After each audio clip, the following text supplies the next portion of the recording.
Hello and welcome to Down the Track. We're going to start doing the IPL team previews. I have with me my co-host. He's back. Abrar, how are you doing? Good. How are you? I'm doing really well, man. It's great to have you back. Excited for this series of previews. I think we'll start off with your favorite team. It's this color, if you can take a hint. But it's the Orange Army, the Sunrisers Hyderabad, going into the IPL 2020 in Dubai behind closed doors. What are your initial thoughts going into this tournament according to this team? Um, Honestly, I'm just very happy the IPL is back. I mean, like how much we miss cricket. I mean, we have seen some cricket over the past month or so, but nothing comes close to the expectation and the excitement that the IPL brings. And the Orange Army, of course, as you just mentioned, is my favorite team. Born and brought up over there, so it's I have a special connect for it, and I'm looking forward to this season's IPL. There are we will discuss the what we go through as we go along, but this is an exciting team that I'm really looking forward to. Yeah, and David Warner is back as captain. Williamson did a great job in his absence, but I think because Williamson's place is not confirmed in every starting 11, whereas Warner's is, I think he got back the captaincy. He's won the championship, so he has experience as well. I think both really good captains. So you're happy with Warner as captain? Absolutely, I think Warner he's really that. He's that kind of that enigma that makes the SRH click. He's when he performs, SRH tend to do well usually, and he is the player for Sunrisers. So he will inspire that team, and I'm hoping for big things from him, and I'm very happy with him being the captain. It's a little bit unfair on Kane maybe, but because he was an excellent captain as well, but. Is that four overseas rule, which kind it's of really it's just Hyderabad that always struggle with that. Yeah. that's kind of the hard one, and like you said, I mean, Kane is not a guaranteed spot, although in my book he is, but in general, like, I can see why people are not giving him a guaranteed spot. So I understand that decision. I mean, I completely understand, and I'm equally happy with Warner as well. So Yeah, and if you want to talk about the strengths for this team, if you just look at the squad on paper, what do you see in terms of strengths? Of course, they're opening batting, but yeah, apart from that, you can talk about that as well. But yeah, right. I mean, definitely the opening batting. I mean, like you said, last year when we were playing well, we were heavily reliant on those partnerships from Warner and Bairstow. Every time they clicked, we won the game, and that kind of helped. And of course, the presence of Rashid Khan, who has been a complete revelation, absolute amazing bowler, and he's just going from strength to strength. I mean, like, people are actually taking sitting and respecting his performances. Like, they're not really looking to score off him. They're trying to not give him the wickets, and they're really like uh, just playing him very calmly. And I think that's kind of the test, I think, now, in my honest opinion. I think where he can come out of this, and even with them kind of blocking him off to kind of create those wicket taking opportunities, is what I'd like to see a little bit more from Rashid Khan. Because when he burst into the scene, people are trying to attack him, and he was getting the wickets in that sense. Now they've understood that he's a very good bowler, and they're starting to respect him. I want to see him come out and really, deliver to take that, with due respect to his game, take his game up a notch a little bit, and like really try and create that pressure and create those wicket taking opportunities, which in some ways I see a little bit less of when they take him for his four wickets. I mean, for his 4 overs, they're taking him down slowly. They're just, kind of just playing his overs out and trying to attack the remaining 16 overs. That's kind of what I've been noticing for Rashid Khan. Although his record is impeccable, for no doubt about that. But I really need him to really, take that step up a little bit, and maybe, take a few more wickets, and that'll really help the SRS team. And that's just being very, very critical of his performance. He's been an incredible player for them. Just want to see that, just a touch more from him, a little bit more. And I'd love to see that. That's like that high expectations that I have from him.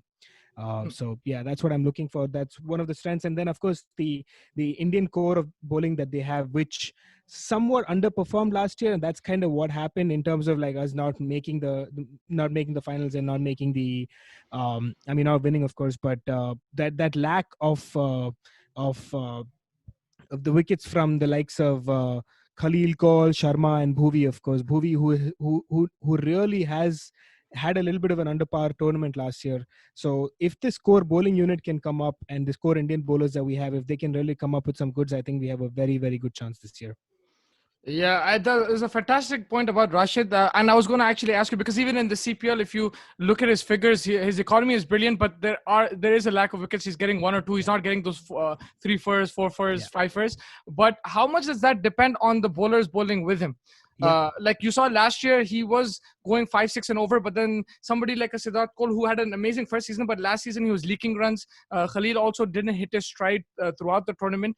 So, yeah, like there is Bhuvi. I think a lot depends on that, especially in the yeah, death overs. But yeah, even in the middle overs, when Rashid is bowling, there needs to be somebody there, like a Nabi or even like yeah. a Call or a Khalil, who are putting pressure on the other end. Because otherwise, what happens is you can just get the boundaries in that over and then just work Rashid for the singles or just play him out.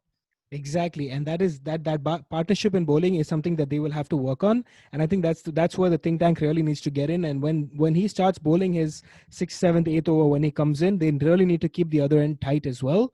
If they start leaking runs on the other end, then Rush is never going to be able to make that uh, pressure curly count. Like he's going to give 5 runs in his over, but then they make 10 in the next, then they're sorted. Like that kind of situation should not arise. They really need to keep that, and that's why the fact that the Indian core unit that had an under par tournament towards like in last year kind of really showed, and that is why I think they need to step up. And if they do, and if they can keep the pressure on both ends, I think this is a very very strong bowling unit. I think nothing. um, I mean, it was a little bit lackluster last year, but I think they have the goods and they have what it takes to really uh, take this team through to the finals. I expect big things from SRH this season. Yes, and the conditions will help the spinners, the likes of Rashid and Nabi, and you have even Shahbaz Nadeem in there. Yeah, You have some good spinners. So right. as the tournament goes on, you expect the pitches to be slower. So somebody like Rashid and even a Nabi can be unplayable as the tournament goes on.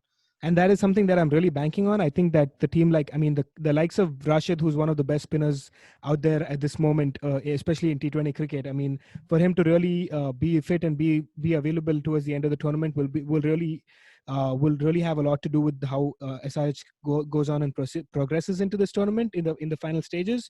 And the likes of Nabi, who's actually been very very good in the CPL right now. I mean, he's been tonking the ball along as well and being productive with the ball, tonking along with the bat and being productive with the ball. So He's been he's been a fantastic. good all-rounder. He's been a fantastic all-rounder, and he's kind of made his way into my ideal 11 when we talk about that later on. So Yeah, and just another big point about Sandeep Sharma, yeah. who I think will be very very good in these kind of conditions, because he's really a little bit of a slower bowler, and he kind of does Taking does pace that off the knuckle ball. balls and yeah Yeah. take the, and that will be important for me to see.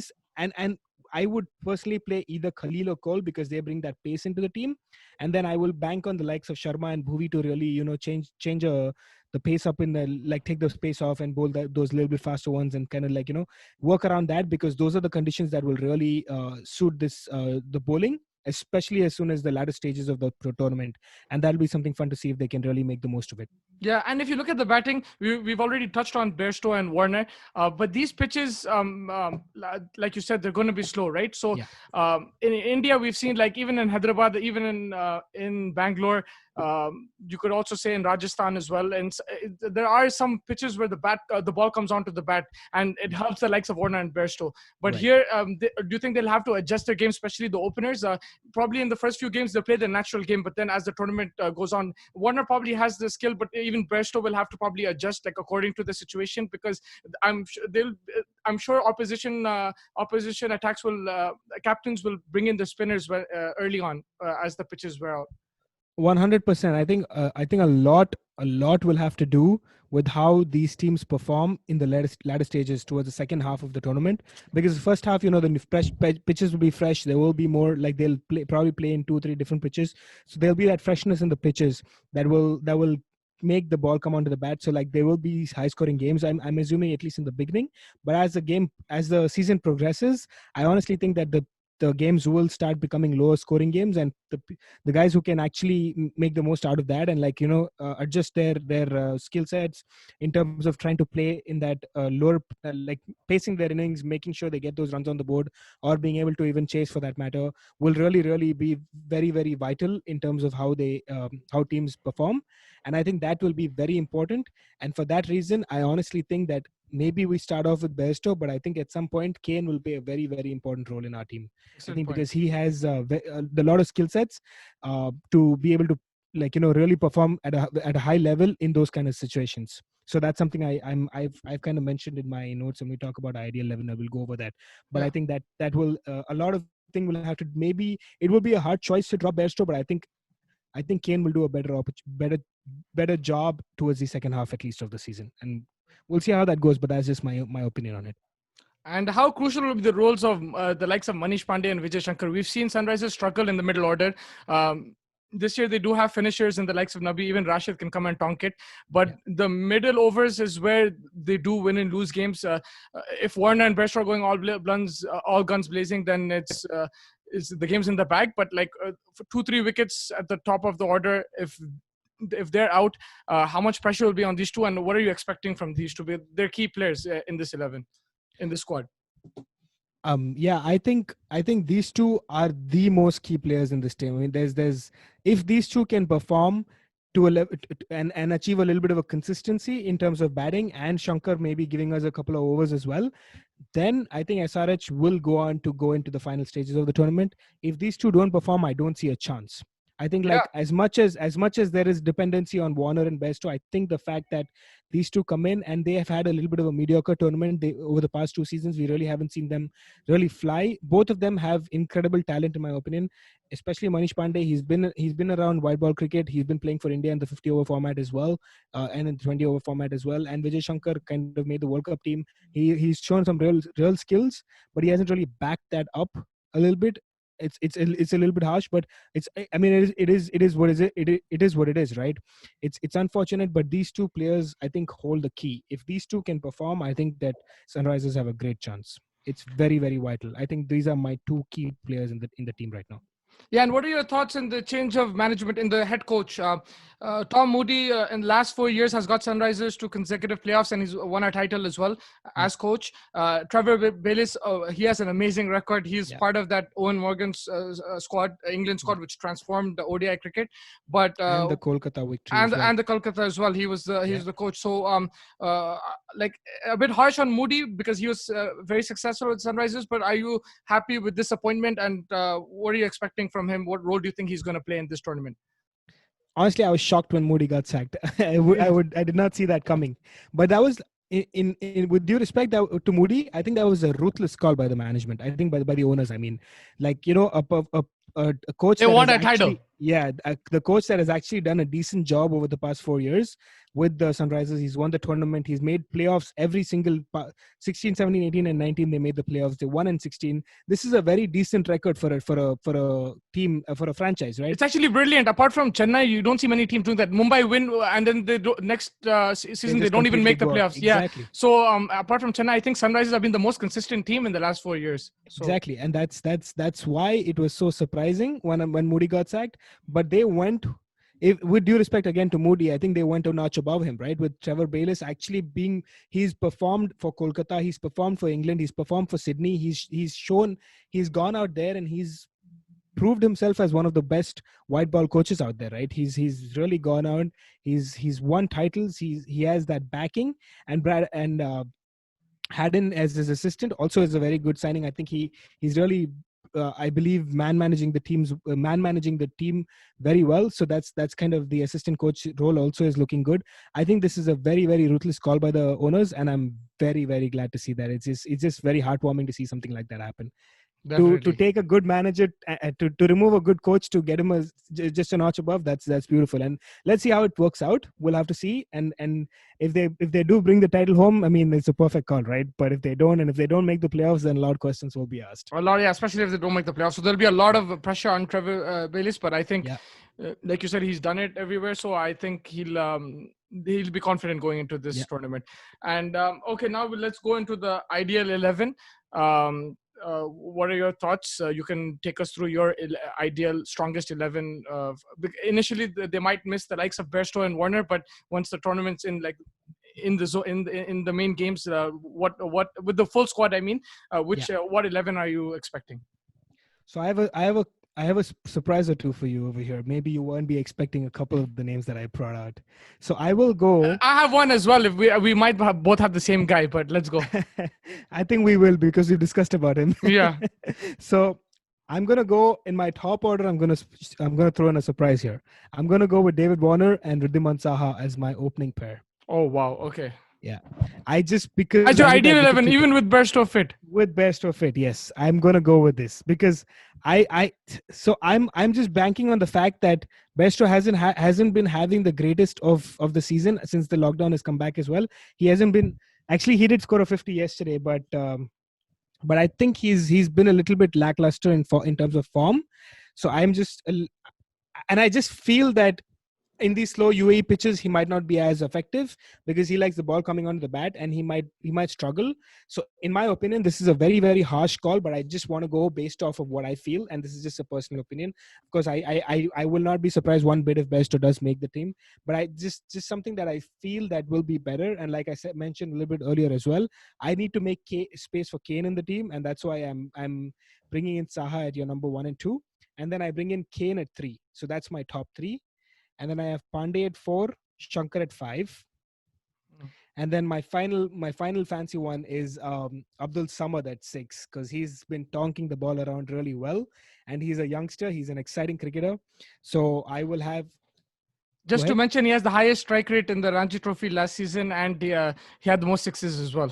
Yeah, so he's really someone that I'm excited to see. This is a bigger stage. The Ranji Trophy is of course something, but then the bigger stage, playing one of the best bowlers around in the world, will be a challenge.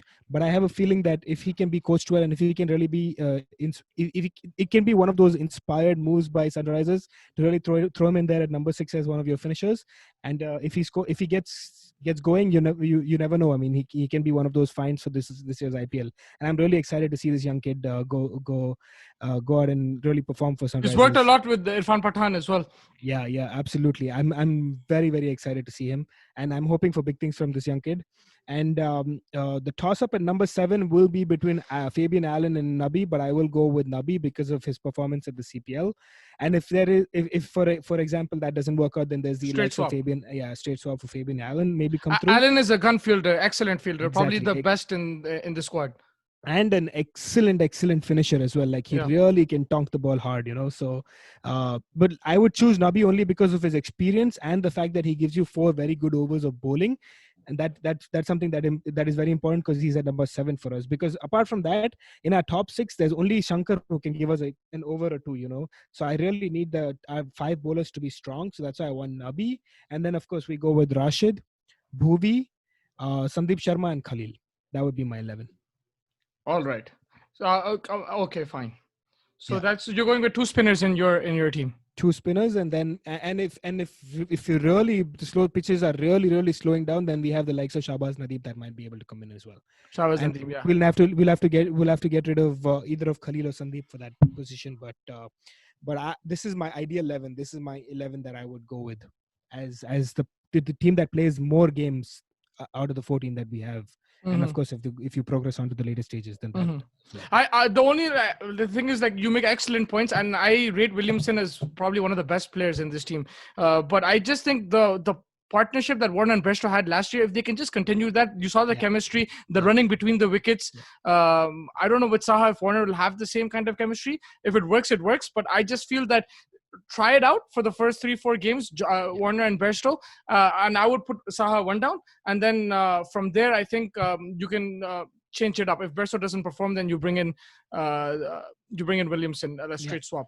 But Absolutely. I would not be surprised. I would be absolutely okay with that way as well. But I honestly think that, especially because of the pitches, because of the conditions that UAE will throw at us, I think Kane has the better skill set to be able to perform and score more consistently in those kind of conditions. Because he's a very sneaky player. He doesn't need the ball to come onto the bat as much. He can really, like, create that kind of run scoring chances even when the wickets are a little bit slower, and we've seen that happen. And he has all shots in the book, and he's a fantastic player. So I'd really love to see him go out there and have a little bit more of a extended run in this SRS team. definitely, and so we both agree that the player to watch out for is Abdul Samad. Absolutely, I would love to see him get an extended run in this team. And if you noticed, like if you saw his Ranji Trophy highlights, or even if you looked at the stats, there was a couple of games where he counterattacked on green pitches and even turning pitches. So Yeah. I mean, he can hit them, but he has talent as well. He's just not a blind hitter. Like Yeah. he watches the ball properly, and he has that talent. Like, he can play according to the conditions. So I'm excited to see. But like you said, he's very young. Yeah. So that pressure, I think, the fact that there's no crowd, that might help him. Yeah, for sure. Yep, absolutely. But if he, like, like if he clicks, then it's gonna be probably one of the craziest signings, like after Rashid Khan. And we got him for cheap, man. So it would be yeah, nice. that's what I'm saying. It would, like you said, you've made an excellent point over there about not having the fans, so that might help him. But the likes of Bhuvi and Warner and Trevor Bayliss and all these guys really need to, like, put their hands around the shoulder and really give him that kind of inspiration and that kind of encouragement that he will need. If they, Definitely. and I'm pretty sure they'll do it. Yeah. And if he can really take some courage out of that, and even if he doesn't perform for a couple of games, don't really try to chop and change. Give him a little bit of an extended run, and with that kind of confidence, he will really I think he'd really shine. I'm that's exactly what they did with Rashid Khan 2 years ago, right? Or 3 years ago in 2017 when they got him in. It was a punt. He came in. He was 18 years old or 17 years old. Yeah. So and he was playing in front of a full crowd. His first game, and he bowled brilliantly. So. And he's not even Indian, right? Like, so, like, like he's trying to make an impression and try to get into that 11. So if they did that with him, I'm sure they should do this. The management should think about Abdul Samad for sure. But like Rash, that mentality that Rash brings in is just unbelievable. It's very hard to have people like that with that kind of a mentality. So we'll have to see if Abdul Samad can bring that, and hopefully he can. And maybe someone like a Rashid who's just done it 2-3 years back can really be that source of inspiration for him. But that's a top level mentality. It'll be hard to follow. But like you said, I mean, if they can really give him that kind of chance, I'd love to see what he can bring.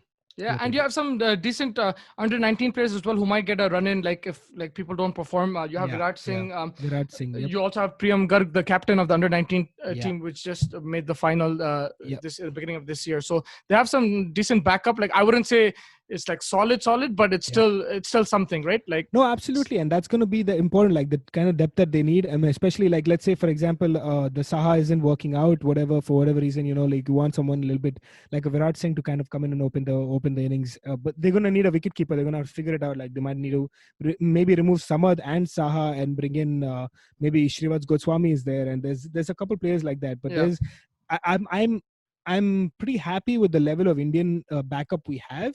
I hope we don't need to use them as much because this is our strong 11 and we want to go with our strongest team. But like, if someone doesn't perform, there is decent backup in terms of the batting and the bowling. So I'm really happy with the team that Sunrisers have.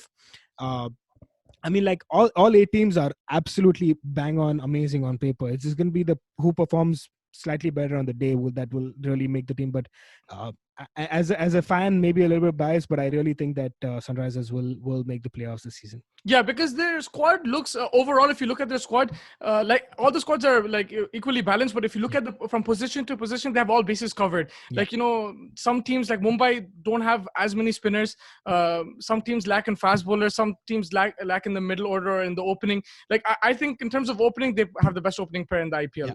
I don't think there's any opening pair as good as Bairstow and Warner. So they have bases covered, but like you said, there's a lot riding on that middle order. The likes of Manish Pandey and Vijay Shankar, if they click and everything, then it could be a great tournament for Sunrisers. So just to end with that, what's your prediction for Sunrisers going into this IPL? Where are you seeing them placed? They will make the finals. The finals. Yeah. And then from there, so I think they'll finish third. And then they'll play the eliminator, and then it'll depend. If Chennai is gonna be there or someone like that who's been a bogey team for Sunrisers, then it's gonna be a little tricky. But we'll see how that goes. So your prediction, I'll go for second for you. Prediction. No, third. Let's go third. Okay, let's third. Go third with Sunrisers. Third. And then finals, anything can happen. Absolutely. It's just so hard though to predict this time's team, because I honestly think that every single team is so solid, so stacked. The likes of Punjab that have really struggled in the recent past also have a very good solid team, and they have the likes of Anil Kumble that kind of comes in and brings Yeah. that inspirational again coaching signing, if you will. So we'll talk about more about those teams as well. But it's Yeah. going to be so hard to make this prediction. But maybe a little bit of bias, but I think that Sunrisers will make third position. Yeah, and with COVID and all the quarantine rules and like the tests and everything, anything can happen. So like Right. teams can be unlucky. Some teams, we're just hoping everything goes smoothly. But like in these times, it's going to be a bit. It's going to be challenging, definitely. But Yeah. let's see, hoping for the best. But thank you so Who much. is your just before we go, who is your big player to watch out for Sunrisers? Like for me, Abdul Samad is the Is the youngster? the Yeah. surprise package. Yeah. The player to watch out for is David Warner. Sure. Sounds David good. Warner. I think Yeah. he's the greatest batsman to play for Hyderabad. I think he's probably one of the best IPL batsmen. Like if you overseas for sure, he's the best overseas batsman. Yeah. If you just look at his stats, records, and what he's done for Sunrisers is just magnificent. Yeah. He came back last year after a 1 year ban, and he just tonked it everywhere. Highest Yeah. scorer with like 4 less games or 5 less games. He missed Yeah. like the last few games. So I think Warner is always the player to watch out for. And like in India he always performs. In Dubai I'm not sure how what's gonna happen, but when you see him in that orange jersey, he finds a way to score runs. He always And finds he a way. loves that orange cap. Yeah, he always loves that orange cap. So it's gonna be I'm gonna watch out for him. If he doesn't perform, there will be a lot of pressure in that middle order, but I think Sunrisers do have the squad. So a lot of expectations. I think anything but a playoff place will be disappointing, but like you said, anything can happen. It's going to be a balanced IPL. But Yep. yeah, I think we've covered most of the bases. I think it was for me, just the player to watch out for. I mean, yeah, of for course, you. there's Sorry, there is the Warners and everything, but for me, Bhuvi. Bhuvi is my player for this season. I think he has had that rest. I'm hoping that all the niggles that he has been carrying, he's hopefully that's a blessing in disguise. Exactly. For someone like him and even the likes of Jasprit Bumrah Right. and these guys, like the bowlers who've taken a lot of load over the past few years or so, they always play with niggles and everything because of the amount of cricket that India plays in general. So these 5-6 months of complete rest must have really helped them heal out these niggles and everything. So hopefully they're all coming back fresh. Of course, they will be a little rusty, but if Bhuvi can come into stride, if Bhuvi can really, he was the player. He was my man of the series for the 2016 tournament that we won. I think there was one and there were people who were scoring runs left, right, and center, but he was my man. He was my player of the series because I think, if I'm not wrong, also made the purple cap that season. So his wickets and his kind of that economy that a few the overs, death bowling was fantastic. I think the exactly. death bowling, and that is so important, and if he can produce that kind of the levels that he showed in 2016, I think that Sunrisers can go in and actually even win this tournament. I think a lot will ride on him because like we discussed about support for Rashid, and the reliance on Warner and Bairstow and the top three kind of is there. But I just think that if Bhuvi can perform, I think that Raj gets that extra level of bowler that he missed in the last couple of seasons. And if that can happen, I really think that this team can go all guns blazing. Yeah, I completely agree with you because when Sunrisers did win that trophy and when they've performed like consistently, they've defended low scores. That's where they won their games. Yes, you have the likes of Warner smashing at the top, but like it's the death overs, like Bhuvi coming in, even the likes of Rashid. So I think they've defended low totals in the last 4 years. So it'll be very important, like you said. I think Bhuvi will be a big player to watch out for, and a lot will depend on him. Yep, very excited. Yeah, and thank you so much for joining me today. I think we covered all the bases. It was a brilliant talk, and I'll catch you for the next team preview. But until then, good night and take care. Yep, And stay safe, man. Always a pleasure. Thank you. Thank you.